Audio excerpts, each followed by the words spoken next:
सध्या आपण पाहू शकतो की मराठी एकीकरण समितीचे अध्यक्ष गोवर्धन देशमुख जे आहेत ते त्यांच्या सहकाऱ्यांसह आता या कबूतरखान्याजवळ आलेले आहेत। कबूतरखान्याला विरोध जो आहे तो सध्या मोठ्या प्रमाणात होताना पाहायला मिळतोय। कबूतरखान्याच्या समर्थनार्थ जैन समाजाच्या लोकांनी आंदोलन केलेलं होतं आणि आता कबूतरखान्याच्या विरोधात मराठी एकीकरण समिती आणि इतर स्थानिक नागरिक जे आहेत ते आंदोलनाला उतरलेले असल्याचं आपल्याला पाहायला मिळतंय। गोवर्धन देशमुख जे मराठी एकीकरण समितीचे अध्यक्ष आहेत ते मात्र आता सध्या या ठिकाणी कबूतरखान्याजवळ दाखल झालेले आहेत आणि कबूतरखान्याजवळ आपण पाहू शकतो की मोठ्या काय सांगाल पोलिसांनी मोठी अडवणूक केली होती काय सांगाल मला लोकेशनला पोहोचू द्या लोकेशनला पोहोचू द्या मला लोकेशनला पोहोचू द्या मी आपल्या सगळ्यांशी संवाद साधतोय तो कार्यकर्ते नाही आणि आणीबाणीचा काळ आणू नये पोलिसांनी एवढी विनंती करतो आणि शांततेत आम्हाला आमचं निवेदन मांडू द्या आमचं म्हणणं मांडू द्या। या महाराष्ट्रामध्ये तुम्ही त्यावेळी कुठली कारवाई केली नव्हती। ही दुटप्पी भूमिका शासनाने मानू नये दुटप्पी भूमिका वागू नये आम्ही कायद्याने येतोय ठीक आहे।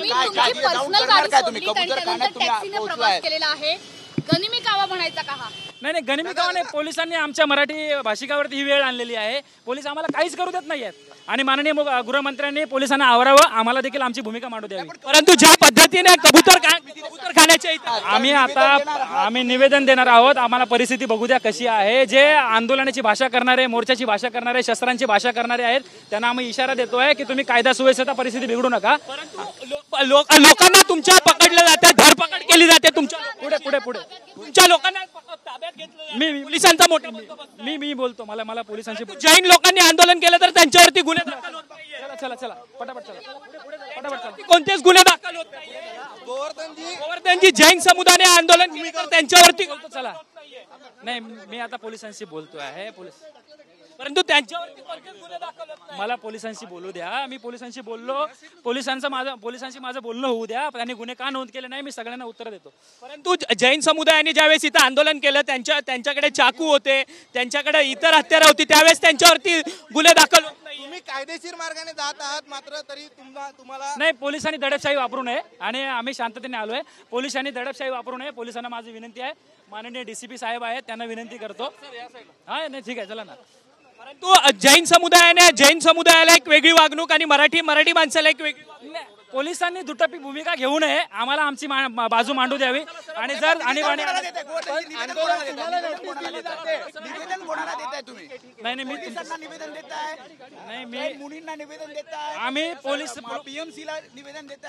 आम्ही पोलीस प्रशासनाशी बोलणार आहोत मला पोलिसांशी बोलू द्या मी सगळ्यांना कोर्टाचा निर्णय पोलीस पाळत नाहीये कोर्टाने निर्णय दिला तरी कोर्टाचे निर्णय पाळत नाही मला पोलिसांशी बोलू द्या कोर्टाचे नियम पाळत नाहीये कोर्ट ऑफ कंडेम्प्ट हा सगळा कोर्ट ऑफ कंडेम्प्ट हा प्रकार आहे। पोलिसांना माझी विनंती आहे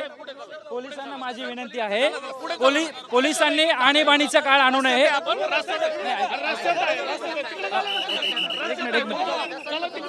पाहू शकतो की गोवर्धन देशमुख आणि इतर त्यांचे सहकारी जे आहेत ते या ठिकाणी पोहोचलेले आहेत। मला पोलिसांनी आणीबाणी आणू नये पोलिसांनी सहकार्य करावं। मात्र जैन समुदायाचं आंदोलन झालं तेव्हा पोलीस जैन समुदायाचं आंदोलन झालं अरे इकडे घ्या ना इकडे चला अरे कडेला पाहू शकतो की पोलिसांनी सहकार्य करावं।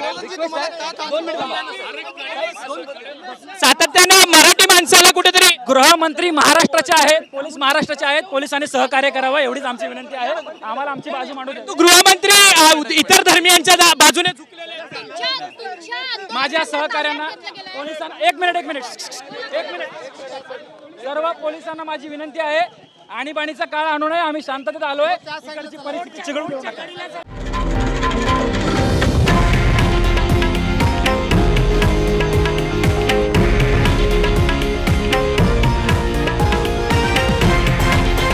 हे आहे देशातील नंबर 1 न्यूज नेटवर्क आणि आपण पाहत आहात TV9 मराठी, एकमेव।